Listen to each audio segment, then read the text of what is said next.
പൽപിരായ സാറിനെ സംബന്ധിച്ചിടത്തോളം ഒരു KSU പ്രവർത്തകനായി കൊല്ലം ശ്രീനാരായണ കോളേജിൽ വരുന്ന കാലഘട്ടം മുതൽ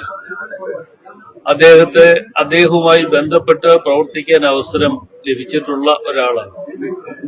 അദ്ദേഹത്തിന്റെ ലാളനകളും അതുപോലെ തന്നെ അദ്ദേഹത്തിന്റെ നിർദ്ദേശങ്ങളും ഒക്കെ സ്വീകരിച്ച് തന്നെ മുൻപോട്ട് പോകാൻ ഞങ്ങൾക്കൊക്കെ കഴിഞ്ഞിട്ടുണ്ട്.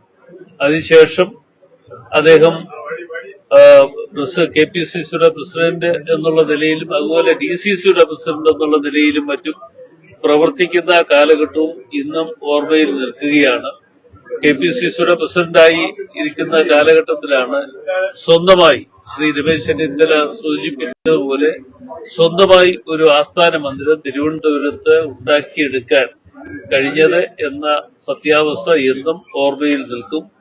മന്ത്രി എന്നുള്ള നിലയിൽ അദ്ദേഹം എല്ലാ അർത്ഥത്തിലും വലിയ പ്രോത്സാഹനം കോൺഗ്രസ് പാർട്ടി പ്രവർത്തകർക്ക് പ്രത്യേകം കൊടുത്തിരുന്നു എന്നതും സത്യാവസ്ഥയാണ്. അദ്ദേഹത്തിന്റെ എല്ലാ പ്രവർത്തനങ്ങളും നമ്മളെയൊക്കെ സംബന്ധിച്ചിടത്തോളം എന്നും ഓർമ്മയിൽ നിൽക്കുന്ന ഒന്ന് തന്നെയാണ്. മാതൃകാപരമായ പ്രവർത്തനങ്ങൾക്ക് നേതൃത്വം കൊടുക്കുവാൻ പ്രിയപ്പെട്ട പൽപിരായ സാറിനെ കഴിഞ്ഞിട്ടുണ്ട് എന്നത് സത്യാവസ്ഥയാണ്.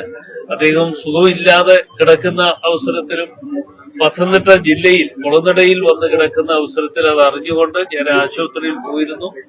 അദ്ദേഹത്തെ പോയി കണ്ട് കുറെ നേരം ചെലവഴിക്കുവാനും കഴിഞ്ഞു. അങ്ങനെ അതിനുശേഷവും ഞാൻ ഇവിടെ വന്ന് അദ്ദേഹത്തെ കാണുകയുണ്ടായി. ഏതായാലും ഈ അടുത്ത സമയത്ത് ഇവിടെ വന്നപ്പോൾ അദ്ദേഹം വളരെ സന്തോഷവാനായി ഞങ്ങളോടൊക്കെ സംസാരിച്ചതാണ്.